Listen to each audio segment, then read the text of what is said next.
여러분들은 이제 가장 어두웠었던 시기가 언제나요? 제 삶을 뒤돌아볼 때, 제 인생을 뒤돌아볼 때 가장 어두웠던 시기를 만약에 고르라고 하면 제가 고등학교를 졸업하고 대학에 들어갔을 때가 가장 어두웠던 시기였다고 고를 수 있습니다. 그때 당시 제가 대학에 들어갔었을 때는 1999년도였습니다. 그러나 1997년도에 여러분들도 아시다시피 IMF가 터졌죠. 그러면서 저희 아버지께서 하셨던 사업이 힘들어지면서 굉장히 파이낸셜, 그러니까 경제적으로 많이 어려워지게 되었습니다. 그렇게 어려운 시기에 대학을 간다라는 것은 사실상 사치고 갈 수 없는 상황이었던 거죠.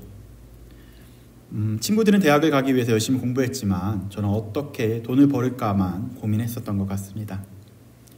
그러나 저에게도 좀 참 감사했었던 것이 저희 아버지가 10남매인데요. 그 중에서 7분이 그 여동생이에요.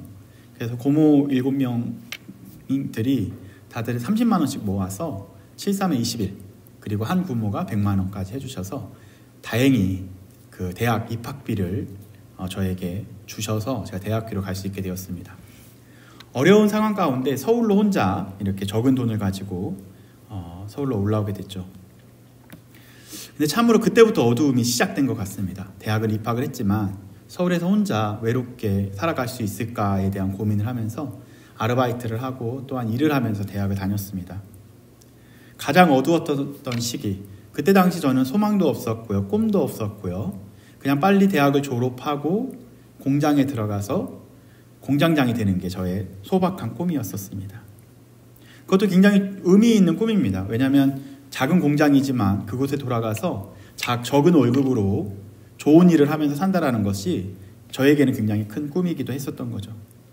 그러나 경제적으로 어렵고 외롭고 힘든 시기를 보내면서 참 나는 불행한 아이구나 라는 생각을 했었습니다. 오늘 본문을 들어가시면요, 마태도 어쩌면 그러한 어두운 시기를 경험했다는 것을 본문을 통해서 알게 됩니다. 마태복음을 기록한 그 마태는 그의 인생에서 가장 어두웠던 시기는 언제였을까요?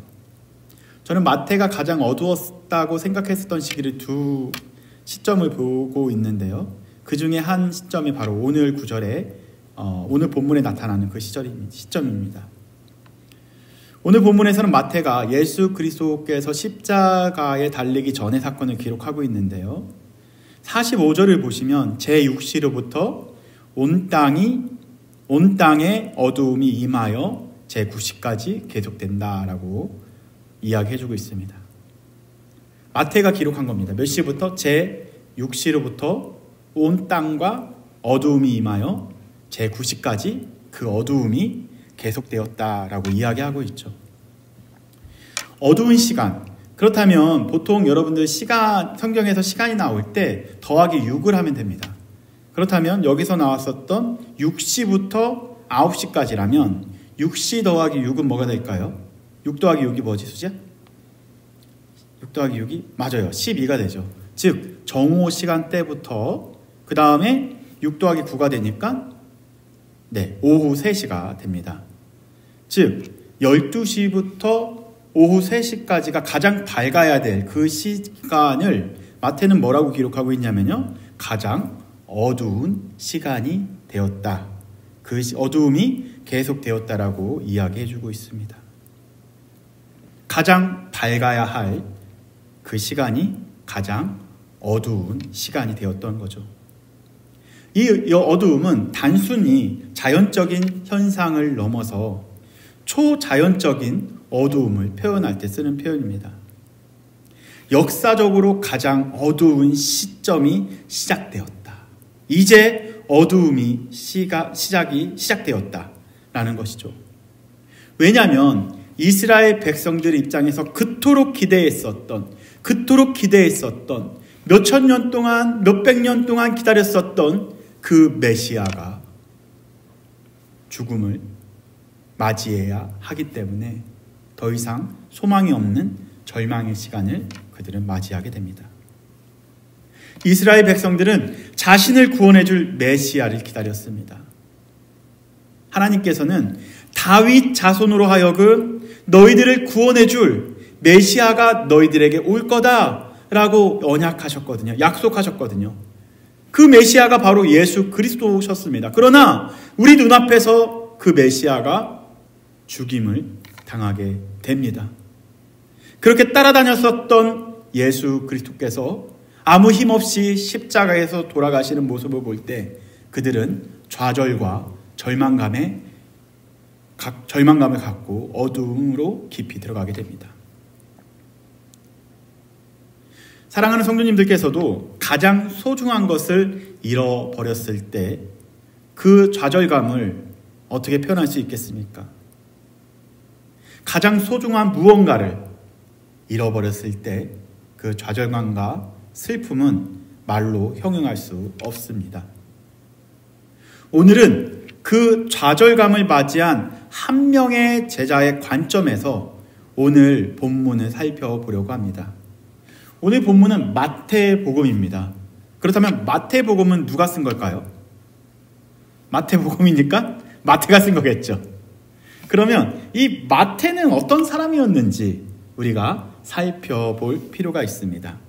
혹시 마태의 직업, 예수님을 만나기 전에 직업이 어떤 사람이었다고 아시는 분 계시나요? 마태의 직업은 어떤 사람이었을까요? 어떤 직업이었을까요? 맞습니다. 바로 세리였었습니다. 그때 당시 세리는 지금이야 세리라고 하게 되면 약간 좀 회계사 느낌이 되기 때문에 긍정적으로 평가되는 직업군이라고 볼 수 있지만 그때 당시의 세리는 약간 손가락질 당하고 그리고 죄인과 같이 조금 좋지 않은 직업군에 속해 있었습니다. 왜냐하면 세리들은 자기 동족인 유대인들에게 돈을 걷어서 로마에게 바치는 역할을 했었는데요. 그 중에서 일부를 자기의 수입으로 갖고 가는 그러한 파렴치한 사람의 인식이 직업군이 바로 세리였었던 거죠. 다시 말해 유대인들은 세리를 볼 때 저 세리 이퀄 죄인이었습니다. 그래서 세리들과 죄인들이 예수님께서 세리와 죄인들과 함께 하시는 모습을 볼 때마다 많은 사람들은 손가락질하면서 비난하고 비방했었다라는 거죠. 세리를 죄인으로 간주하며 멸시했었습니다. 마태복음 9장 9절에 보게 되면 첫 번째 이 마태 본인의 상황을 소개하고 있습니다. 9장 9절 한번 볼까요? 다 같이 한번 읽어보도록 하겠습니다. 시작. 예수께서 그곳을 떠나 지나가시다가 마태라 하는 세관이 앉아있는 것을 보시고 이르시되 뭐래요? 나를 따르라 하시니 일어나 따르리라.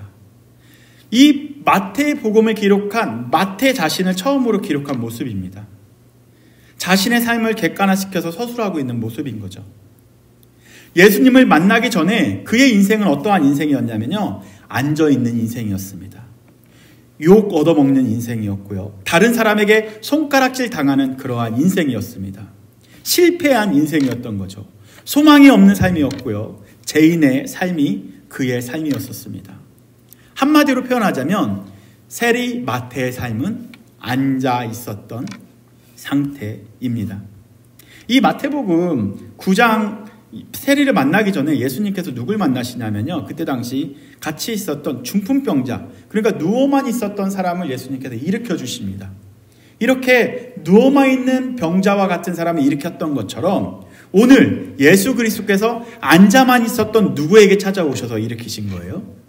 바로 소망이 없어 앉아 있었던 그 세리 마태에게 찾아오셔서 일어나 함께 가자 하고서 앉아 있었던 상태를 일으켜 주시면서 그를 제자로 삼으십니다. 종종 이 앉아 있다라는 동사를 어떻게 표현하냐면요. 소망이 없는 상태를 표현할 때 쓰는 단어가 이 앉아 있다라는 동사이기도 합니다. 다시 말해 그 마태는 어두운 시절, 그의 삶에 있어서 예수님을 만나기 전까지의 모든 인생이 어두운 시절이었을 것입니다. 길가에서 세관에서 무의미하게 하루하루 살고 있었던 거죠. 앉아서 평생 살아야 했었던 그 마태에게 예수님께서 찾아오신 겁니다. 작은 빛으로 찾아오셔서 앉아있는 그 마태를 일으켜 주신 거죠. 절망 가운데 앉아있었던 그 마태를 회복시켜 주십니다. 그리고 어두운 가운데 앉아있었던 그 마태를 빛 가운데로 이끌어 가십니다. 마태에게 있어서 예수님은 한 줄기의 빛과 같은 존재였습니다. 불행했던 자신의 인생이 행복한 인생으로 바뀌게 되었고요. 예수님을 만나고 무의미했던 그의 삶은 의미 있는 삶으로 바뀌게 되었습니다.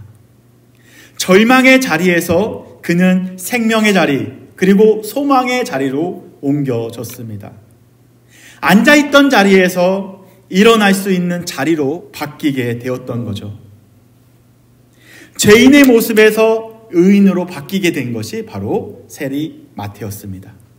한마디로 정리하자면 어두움에서 빛으로 바뀌게 되었습니다. 그래서 그는 어두움의 인생, 실패한 인생에서 예수님을 만나고 나서 빛된 인생, 그리고 밝은 인생, 그러한 인생으로 하루하루 살아갈 수 있는 희망이 생긴 거죠. 그래서 그 마태에게 나를 따르라, 나의 제자가 되라 라고 말씀하셨을 때 그는 이 모든 것을 버릴 수 있었습니다. 자기가 붙잡고 있었던 그 직업까지도 내던지면서 예수님을 따라 하루하루 살았던 거죠. 그는 돈을 쫓았던 삶, 돈이 인생에서 최고다라고 외치고 살았었던 그러한 삶에서 사람들에게 생명을 주는 삶으로 변화가 된 거죠. 그렇게 그는 하루하루 행복하며 예수님과 진정한 기쁨을 누리며 그의 인생이 바뀌게 됩니다. 저도 비포 애프터, 제가 예수님을 만나기 전에는 정말 어둡고 정말 희망 없고 불행한 사람이었습니다. 그러나 예수님을 만나고 나서 저는 행복한 사람이 되었던 거죠. 마태 역시 예수님과 함께한 순간이 너무너무 행복했었습니다. 예수님과 같이 다니다 보니까요, 병든 자가 고침을 받고요, 또한 하나님의 나라에 대해서 직접 예수님께 들을 수 있게 된 거죠. 하나님께 들을 수 있게 된 겁니다. 그 이야기를 들으면서 수많은 군중들이 회개하며 예수님을 쫓아다니게 되죠. 수많은 군중 중에서 마태는 가장 앞장서서 예수님 바로 옆에서 그 예수님을 보고 예수님과 함께 살아갔다라는 거죠. 배고픈 자들에게는요, 떡을 나눠줄 수 있게 되었던 거고요. 종종 죽었던 자가 자기 눈앞에서 일어나는, 그러니까 죽었던 자가 다시 살아나는 장면도 보게 됩니다. 가끔은요, 예수님께서 물 위를 걸어가시는 모습도 마태는 경험하기도 하죠. 이러한 모습을 보면서 정말로 그는 행복하게 하루하루를 살았습니다. 귀신에 눌려있는 사람은 자유로워지고 안진뱅이는 일어나서 춤추는 장면을 그의 눈앞에서 목격하게 됩니다. 그의 인생은 예수님을 만나기 전보다 예수님을 만나고 나서의 그의 삶이 바로 행복한 삶으로 바뀌게 되었습니다. 어두움에서 빛으로 바뀌게 된 거죠.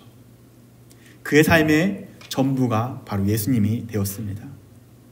그러나 오늘 마태는 다시 그 진한 어두움을 맞이합니다. 아니, 어쩌면 지금까지 경험하지 못한 더 깊은 어두움을 맞이하게 됩니다. 자신이 그토록 사랑하고 따라다녔던 그 예수님이 자신의 눈앞에서 사람들에게 조롱을 당하고요, 수치를 당하고요, 또한 죽임을 당하게 됩니다.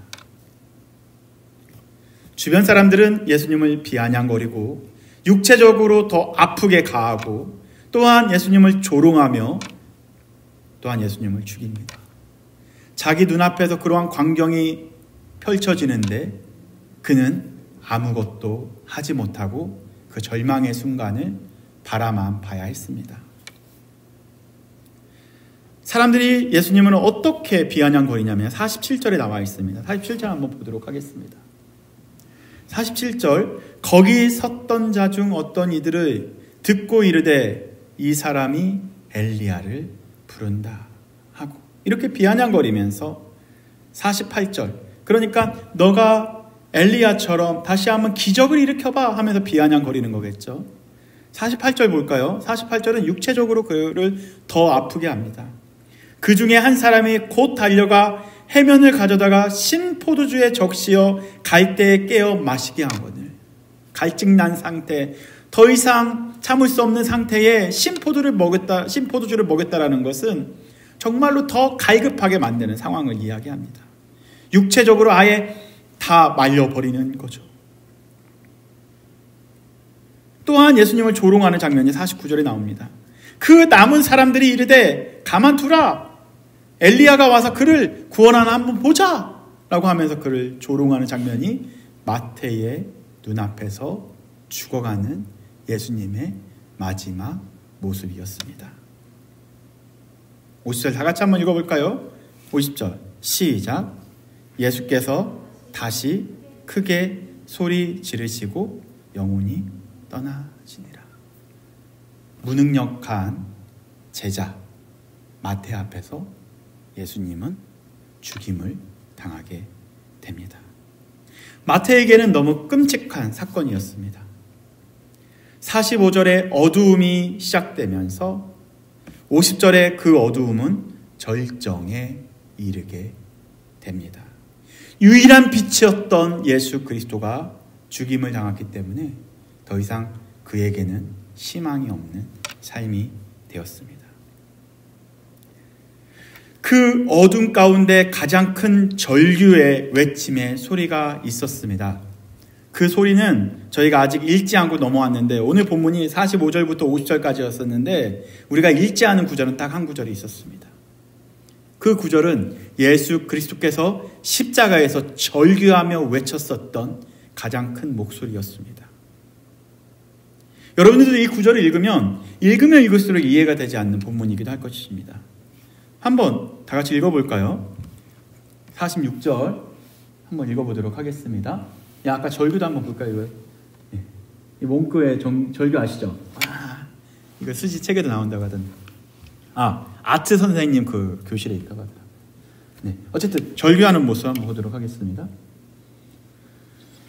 그 46절 다 같이 읽어보도록 하겠습니다. 시작. 제 9시쯤에 예수께서 소리질러 이르시되 엘리 엘리 라마 사박다니 하시니 이는 곧 나의 하나님 어찌하여 나를 버리셨나이까 하는지라.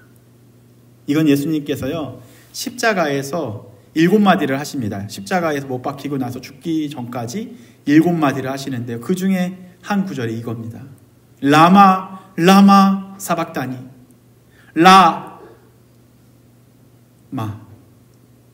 라는 하나님, 나의. 라마 나의 하나님 사박다 버리셨습니까? 나를. 나의 하나님 어찌하여 나를 버리셨나이까. 이 고통스러운 절규의 예수님의 모습, 그 소리, 그 외침, 우리는 이거를 읽을 때마다 왜 하나님이신 예수님께서는 이렇게 하나님은 원망하셨을까? 라고 질문할 수도 있습니다. 그러나 이 외침은 원망의 외침이 아니라 바로 성취의 외침입니다. 이사야서 53장 3절에 보면 이렇게 나와 있습니다. 한번 그 다음 구절에 나와 있는데요. 그는 멸시를 받아 누구에게요? 사람들에게 버림을 받았다라고 이야기합니다. 바로 이 예언에 이사야에게 예언되었었던 그 예언, 버림받는 사람들에게 버림받는 그러한 예언을 이 십자가에서 예수님께서 성취하십니다. 조롱받고 수치스러운 것을 받아가시면서 마지막 버림까지 받으시는 그러한 모습을 성취하는 모습이 예수 그리스도의 모습인 거죠. 그러나 오늘 저는 사랑하는 여러분들과 이 절규의 외침을 예수님의 성취적 외침을 보기 전에 어쩌면 45절과 50절의 어두운 가운데 있었던 마태의 절규의 외침으로 보고 싶습니다. 나의 하나님, 나의 하나님, 어찌하여 나를 버리셨나이까? 라고 절규하고 외치는 마태의 감정을 보고 싶다라는 거죠. 우리도 가끔 막막하고 어두울 때 버림을 받았다고 생각을 들 때가 있지 않습니까? 저도 목회자지만 종종 앞이 보이지 않고 내가 생각했던 대로 일이 풀리지 않았을 때 하나님 앞에 나와서 제일 먼저 하는 것이 하나님 왜 나입니까? 이렇게 원망의 기도를 하기도 합니다. 왜 나만 이렇게 참아야 할까요? 왜 나만 이렇게 아파야 할까요? 왜 나만 이렇게 손해봐야 할까요? 오히려 거짓말하고 속이는 자들은 더 잘 되는 것 같은데 왜 나는 더 뒤처지는 것 같고 하나님, 나를 왜 하나님께서 붙잡아 주지 않나요? 라고 따질 때도 있다라는 거죠. 마태의 입장으로 한번 우리가 다시 돌아가 볼까요? 다른 제자들은요, 예수님이 십자가에 돌아가셨을 때 갈 곳이 있었습니다. 심지어 어부들도 자기네들이 버리고 왔던 그물과 배를 다시 찾아가서 그걸로 생계를 유지했던 거죠. 그러나 마태 입장에서는 마태는 모든 것을 버리고 예수님을 따라갔습니다. 그의 직장까지도 버리면서 예수님을 쫓아갔던 거죠. 그가 다시 세리의 직업군을 가질 수 있을까요? 세리의 직업군을? 이걸 생각하면서 생계가 막막했다. 유일한 빛이었던 예수님도 돌아가셨고 그가 그래도 사람들에게 욕을 얻으면서 갖고 있었던 직업까지도 놓아버리고 예수님을 쫓아갔었는데 이젠 그 예수님까지 안 계시니 그는 어떻게 살아갈 수 있을까요? 마태는 직업으로 돌아갈 수 없었던 상황을 맞이하게 됩니다. 여러분들도 이러한 절망을 느껴본 적이 있지 않나요?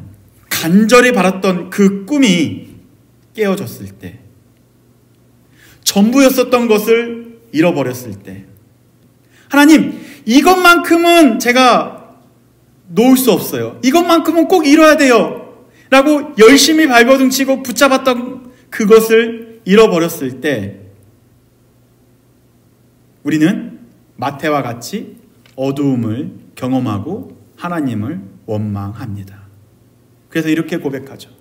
나의 하나님, 나의 하나님, 어찌하여 나를 버리십니까? 라는 고백을 합니다. 저는 이 본문을 보면서 오늘날의 청년의 사람들을 생각하게 되었습니다. 청년의 세대를 떠올렸습니다. 왜냐하면 12시부터 3시가 가장 밝아야 될 시기였던 것처럼 사실 청년의 세대가 가장 밝아야 될 세대입니다. 꿈도 있고 소망도 있고 무엇을 하면 할 수 있는 가능성이 있는 시기이긴 한데요. 그 가장 밝아야 할 그 시기에 지금 이 시대로 살아가고 있는 청년들은 너무나 어두운 시기를 경험하고 있다는 거죠. 한국에서는요, 3포 세대라고 합니다. 3포라는 건 뭐죠? 보시면 연애 포기, 결혼 포기, 출산 포기. 이제 3포 세기를 지나서 5포도 있어요. 연애, 결혼, 출산, 인간관계, 내 집 마련까지 포기. 더 넘어가서 7포. 7포는 뭐예요? 연애, 결혼, 출산, 인간관계, 내 집 마련, 취업, 희망, 포기. 9포는 뭐예요? 엠포락에서 9포. 뭐예요? 다 같이 볼까요? 시작. 연애 포기, 결혼 포기. 그럼 결혼하니까 출산 못하죠? 출산 포기, 인간관계 포기, 내 집 마련 포기, 취업 포기, 희망 포기, 건강 포기, 학업 포기. 이러한 M포 세대, 이것도 2016년도에 떴던 거죠. 9포가. 그러면 더 올랐을걸요, 지금은. 가장 밝아야 될 그 시대, 그 시점을 가장 어두운 시기를 우리가 남겨주었다라는 거죠. 이렇게 소망 없는 시대를 보면 저는 정말로 가슴이 아프고 마음이 미어집니다. 그러나 우리는 이걸 알고 있습니다. 이게 참 쉽게 얘기할 수 없는 부분이긴 하죠. 그럼에도 불구하고 어두움이 깊어지면요, 밝음이 가까워짐을 우리는 알고 있습니다. 십자가 뒤에는요, 무엇이 있냐면요, 부활이 있습니다. 고통과 고난 뒤에는 반드시 뭐가 있을까요? 영광과 하나님의 복이 기다리고 있습니다. 아멘? 예수님의 십자가의 사건은 과거의 그냥 사건이 아닙니다. 바로 우리에게도 주는 바로 소망의 사건인 거죠. 가장 어두운 순간이 우리 삶에 있어서 가장 밝은 시간으로 바뀌게 됩니다. 저는 서론에서 여러분들께 말씀드렸습니다. 저에게 있어서 가장 어두웠던 시기가 언제였었다고요? 1999년도 제가 대학교 1학년 때였었습니다. 그러나 제가 예수님을 언제 만났냐면요, 그 가장 어두웠던 시기, 가장 배고팠던 시기, 가장 눈물을 흘렸던 그 시기에 저는 빛 대신 예수님을 만나게 되었습니다. 누군가에는 그 십자가의 사건이 마태에게는 절망의 시간이었겠죠. 그러나 저는 그 십자가를 바라보면서 저에게는 빛이 시작이 되었습니다. 십자가의 사건이 저에게 빛으로 다가왔던 거죠. 저는 그 어두움 속에서 절규하고 있었을 때 빛으로 찾아오셨던 그 예수님께서 저에게 해주셨던 말씀을 여러분들께 공유하고 오늘 설교를 마칠까 합니다. 가장 어두웠던 시기를 지날 때 저에게 오셨다 했었던 말씀이 바로 요한일서 4장 10절 말씀입니다. 사랑은 여기 있으니 우리가 하나님을 사랑한 것이 아니요 하나님이 우리를 사랑하사 우리 죄를 속하기 위하여 화목제물로 그 아들을 보내셨다. 신이신 하나님께서 나를 사랑하셔서 그 아들을 십자가에 죽이셨다라는 거예요. 그러니까 용이야, 저는 그때 그렇게 생각했거든요. 이용이를 사랑하는 사람이었고 나는 사랑받지 못하는 불행한 사람이다. 나는 꿈도 못 꾸는 그러한 실패한 인생이다라고 생각하고 있었을 때, 아니야, 진짜 사랑이 있는데, 원래 여기는 This is love라고 쓰여져 있는데요, 그 전에 번역됐던 NIV는 This is real love라고 번역합니다. real love. 이게 진짜 사랑이다. 진짜 사랑이 뭐라고요? 예수 그리스도께서 나를 위해서 죽으셨던, 그러니까 용이 너를 얼마만큼 사랑하냐면 죽기까지 사랑한다 라는 말씀을 저에게 해주셨던 거죠. 이 마태 역시 어두운 시기를 그 소망 없이 하나님을 원망할 수 있었을 겁니다. 나의 하나님, 나의 하나님, 유일한 빛이었던 예수 그리스도가 죽임을 당했네요. 그렇게 원망했을 수도 있었겠죠. 하지만 그는 그 어두움을 3일 동안 지내고 나서 바로 무엇을 보게 됐을까요? 부활하신 빛 대신 예수님을 맞이하게 됩니다. 할렐루야! 지금까지의 그가 본 빛보다 훨씬 더 어마어마하고 영원한 빛을 보게 된 거죠. 가장 깊은 어두움 속에서 절망하고 절규하고 있었을 때 부활하신 예수님께서 다시 마태를 찾아오십니다. 사랑하는 성도 여러분들, 마태복음 27장은 가장 어두웠던 시간이다라고 소개하고 있지만 바로 이 어두운 시간인 부활의 빛의 시작이 되고 서막이 되는 순간이기도 합니다. 사랑하는 성도 여러분들, 여기 여러분들 중에서도 어두운 시기를 경험했던 분도 계실 것이고요. 아니, 또한 그 어두움을 지나고 계시는 분도 있을 겁니다. 그리고 이 불안한 청년, 앰플을 할 수밖에 없는 청년의 시기를 보내는 사람들도 있을 것이겠죠. 혹은 아직 뭐가 뭔지도 몰라 질풍노도의 시간을 보내는 세대의 사람들도 있을 것입니다. 그러나 그 어둠이 깊으면 깊을수록 무엇이 크게 보이냐면요, 빛은 더 크게 보입니다. 그래서 마지막 3주 동안 저는 어두움, 빛, 세상이라는 주제로 설교를 계속 진행할 것입니다. 왜냐하면 내년 주제가 나왔기 때문에 그렇습니다. 내년 주제는 빛이 되신 예수님, 그리고 빛으로 나아가는 교회. 기대가 되지 않나요?